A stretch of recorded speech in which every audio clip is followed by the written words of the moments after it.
चुनावी वर्ष में जब सभी पार्टियां लगातार तरह तरह की योजनाओं, घोषणाओं और आयोजनों के जरिए जनता को अपनी ओर आकर्षित करने में लगी हुई है, वहीं कार्यकर्ताओं में भी पार्टी में अपने वजूद और पहचान को लेकर एक होड़ चल रही है। इसी संदर्भ में आज भारतीय जनता पार्टी के कार्यकर्ता भगवती प्रसाद जाटव द्वारा प्रेस वार्ता के माध्यम से भाजपा छोड़कर बहुजन समाज पार्टी में जाने की घोषणा की गई। भगवती जाटव ने कहा कि दलित और वंचित वर्ग के साथ लगातार अन्याय हो रहा है और सत्ताधारी पार्टी का महत्वपूर्ण कार्यकर्ता होते हुए भी वे किसी भी प्रकार से अनुसूचित जाति और जनजाति के लिए आवाज उठाने में भी असमर्थ है। उन्होंने कहा कि भाजपा में अनुसूचित जाति और जनजाति के व्यक्तियों को पद तो दे दिया जाता है, लेकिन बोलने की आजादी नहीं। बीते दिनों सुर्खी विधानसभा की रैपुरा में हुई घटना के बारे में बात करते हुए भगवती प्रसाद ने पूरे मामले का दोषी मंत्री गोविंद सिंह राजपूत को बताते हुए कहा कि इसी मामले से उनकी भावनाएं आहत हुई और उन्होंने पार्टी को छोड़ने का फैसला किया। इसके अलावा बागेश्वर धाम के महंत धीरेन्द्र कृष्ण शास्त्री पर पार्टी का प्रचार करने का आरोप लगाते हुए भगवती प्रसाद ने कहा कि धीरेन्द्र शास्त्री की कथा जहां भी होती है, आयोजन भाजपा के नेताओं द्वारा ही किया जाता है। भगवान की कथा के नाम पर भाजपा अपना हिंदू राष्ट्र का एजेंडा चला रही है।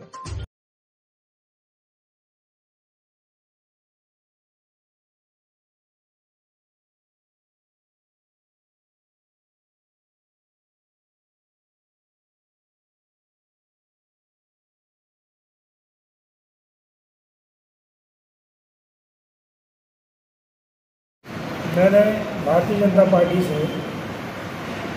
3 तारीख को इस्तीफ़ा दिया और इस्तीफ़ा की वजह जैसे कि आपको पता है, मैंने जानकारी भी दी है कि करीब 21-22 तारीख को रैपुरा ग्राम सुर्खी विधानसभा क्षेत्र में एक घटना हुई जिसमें 18 दलित शोषित समाज के व्यक्तियों के मकान बुलडोजर से तोड़ दिए गए। उसमें राजनीति हुई, कांग्रेस के दिग्विजय सिंह भी आए, सभी दल के लोग पहुंचे, बहुजन समाज पार्टी भी पहुंची। जो मैंने देखा भारतीय जनता पार्टी में रहते हुए, मैंने भी अपने जिले अध्यक्ष से भी बोला, अपने जो भी अनुसूचित जाति के विधायक हैं उनसे भी बात की। अनुसूचित जाति के जितने भी भाई बंधु हैं जो भी भारतीय जनता पार्टी में थे, सबसे मैंने कहा ये अपने समाज के लोगों के मकान तोड़े गए हैं, इनमें कुछ अपन को एक्शन लेना चाहिए। लेकिन पार्टी के कोई जवाब नहीं, मना कर दिया कि अपन को कुछ नहीं करना है। इस बात से मुझे पीड़ा हुई कि हम समाज की बात रखने के लिए आज किसी दल में हैं और अपने समाज की बात में सियासी दल में रहने से क्या मतलब। किस पद पर थे आप भाजपा में? मैं भारतीय जनता पार्टी अनुसूचित जाति मोर्चा का प्रदेश कार्य समिति सदस्य था, पहले जिलाध्यक्ष भी रहा हूँ अनुसूचित जाति मोर्चा का। मैंने फिर स्टेटमेंट पढ़ा, हीरा सिंह पहुँचे, जिला पंचायत के अध्यक्ष, बड़े हंस के बैठ कर के बात करते हैं, लोग मैं आपको खाना लेके आया हूँ, अपन भाई ये बैठ के खाते हैं। कोई बात नहीं, हम लोगों को जानकारी नहीं मिल पाई, ये घटना हो गई है। मंत्री जी से बात हुई, मंत्री जी बोले कि हमें जानकारी नहीं है, ये घटना हो गई। भाई साहब, कार्रवाई जो हुई थी वो वन विभाग और राजस्व विभाग की मिलीजुली कार्रवाई थी। ये बगैर राजस्व अधिकारियों के, बगैर उसके तो केवल पार्टी कैसे जिम्मेदार है? वन विभाग भी सम्मिलित था उसमें। हाँ, वन विभाग भी था। अब जैसे मंत्री जी ने कहा या हीरा सिंह जी ने भी कहा कि रेंजर ने बुलडोजर से मकान तोड़वा दिए। हमारा तर्क है कि एक कोई रेंजर, उसकी इतनी क्षमता नहीं है, इतनी पावर नहीं है कि बगैर जिला प्रशासन के अधिकारियों के बगैर जानकारी के, और वो भी विधानसभा क्षेत्र ऐसे विधायक का जो क्षेत्र के राजस्व मंत्री है मध्य प्रदेश का, उनकी खुद की विधानसभा क्षेत्र, और वहाँ पर एक मामूली सा एक मान लीजिए कि रेंजर जो है वो डीएफओ की बात भी नहीं है कि डीएफओ क्या उन्होंने आदेश दिए हो। जो हीरा सिंह जी ने कहा, और बाद में मंत्री जी ने भी कहा कि कोई कार्रवाई हो, मगर ये सरासर गलत है। दलितों के 30-40 साल के जैसे उन्होंने अपने वक्तव्य दिए, बताया भी, और रिकॉर्ड में भी है, वन विभाग के रिकॉर्ड में भी है। वह उनका अतिक्रमण कोई अभी का नहीं, 1-2 साल का हो, करीब 30-40 साल से उनका अतिक्रमण था। तो पहले से वो काबिज थे, किसी का मकान बना था, किसी की दुकान थी।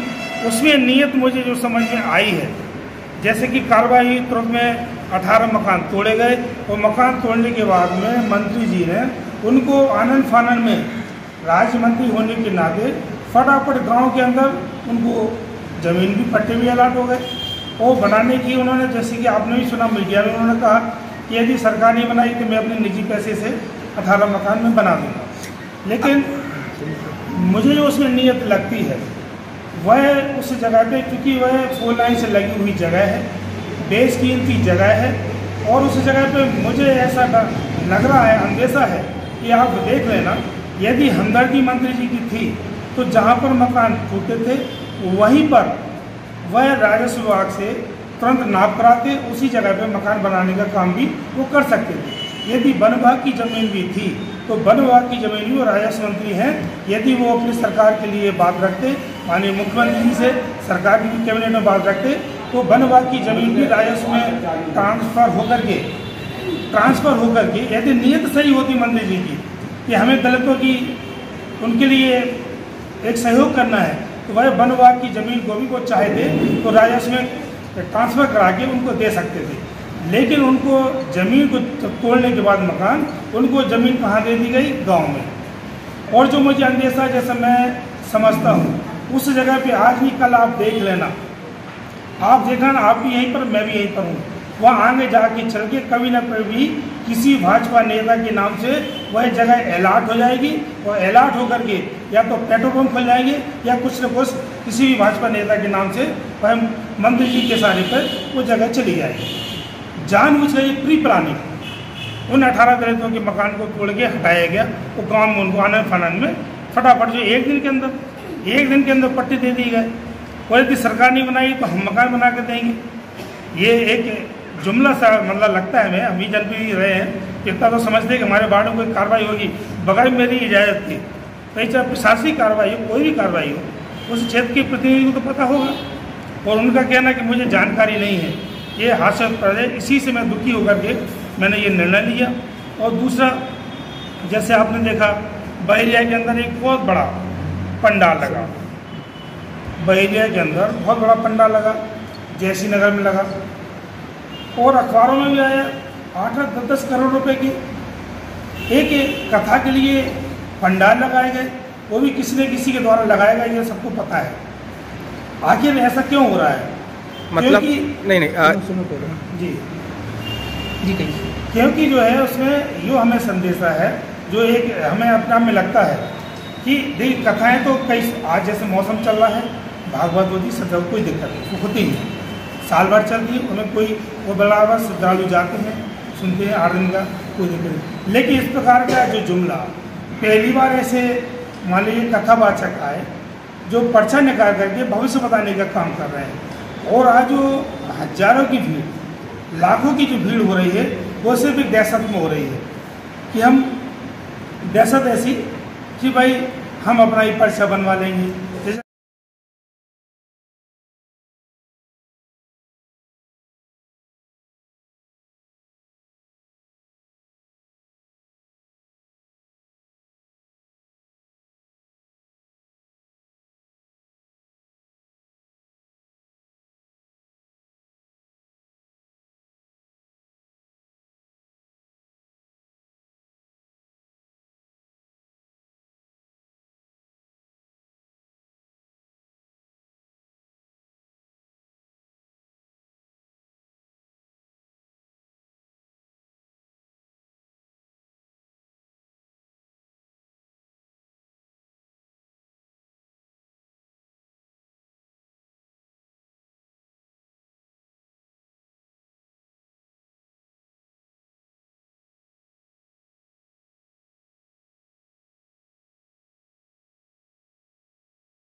मुझे लगता है कि इस प्रकार के काम से मान लीजिए आज धीरेन्द्र शास्त्री जी फेमस हो रहे हैं, तो नेता उन्होंने कैप्चर करने की कोशिश की, वो कैप्चर करके उनको लगा कि हम इनके माध्यम से अच्छा एक वो है मिल गया हमें, भाई और भी कथाएँ करते लोग, ऐसा नहीं कथा कोई अकेले कर रहे हैं, लेकिन आज पूरा का पूरा भारतीय जनता पार्टी ने उनको कैप्चर कर लिया, पूरा का पूरा। पूरे प्रदेश में ही नहीं, आज तो आप देखें पूरे देश के अंदर सारे भारतीय जनता पार्टी के ही मंत्री, मुख्यमंत्री, सारे लोग वही क्यों व्यवस्थाएं करा रहे हैं, वही व्यवस्थाएं करा रहे हैं सिर्फ इसलिए कि भाई हमारी कोई धीरेन्द्र शास्त्री की बात रखें। और आज आपने जयश्रीनगर में देखो, जयश्रीनगर में कथा तो हुई नहीं, सिर्फ वो पर्चे पे सब अर्जी लगती।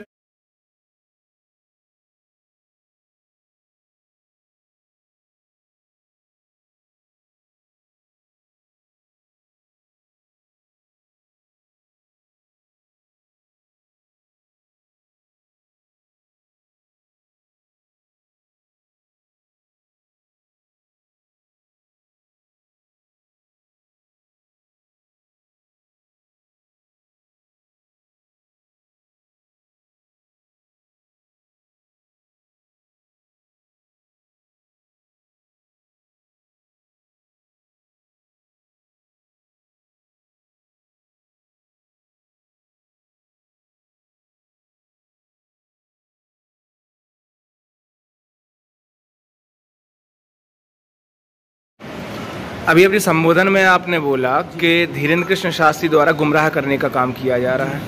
आपने बोला कि पार्टी की बात भी वो रखते हैं।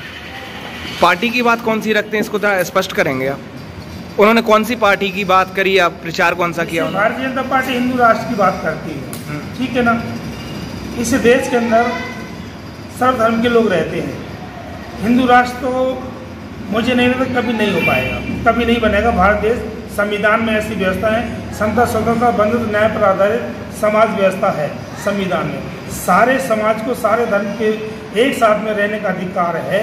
यदि वास्तव में यदि हिंदू राष्ट्र की बात करते हो तो मैं धीरेन्द्र कृष्ण शास्त्री ने पार्टी की कौन सी बात रखी, ये मेरा सवाल है। पार्टी की नहीं, नेताओं के कहने पर आज जैसे मान लीजिए आपकी जयश्रीनगर में हुआ तो वहाँ पर माननीय मंत्री जी ने पंडाल की व्यवस्था की, ठीक है। हर जगह जहाँ भी व्यवस्था हो रही है, आज मान लीजिए आपके बालाघाट साइड है तो वहाँ भी माननीय विधायक ने व्यवस्था की भारतीय जनता पार्टी के। जहाँ भी कार्यक्रम हो रहे हैं भारतीय जनता पार्टी के ही विधायक क्यों करा रहे हैं, वो अलग चीज। आप भाई साहब आप मेरा सवाल ही नहीं सुन रहे। धीरेन्द्र कृष्ण शास्त्री ने भारतीय जनता पार्टी की कौन सी बात रखी, कौन सा प्रचार किया, इतना सा सवाल। जिस लेवल पे भारतीय जनता पार्टी हिंदू राष्ट्र की बात करती है, उसी सनातन धर्म के लिए धीरेन्द्र शास्त्री बात करते हैं। ब्यूरो रिपोर्ट, सागर खबर 24।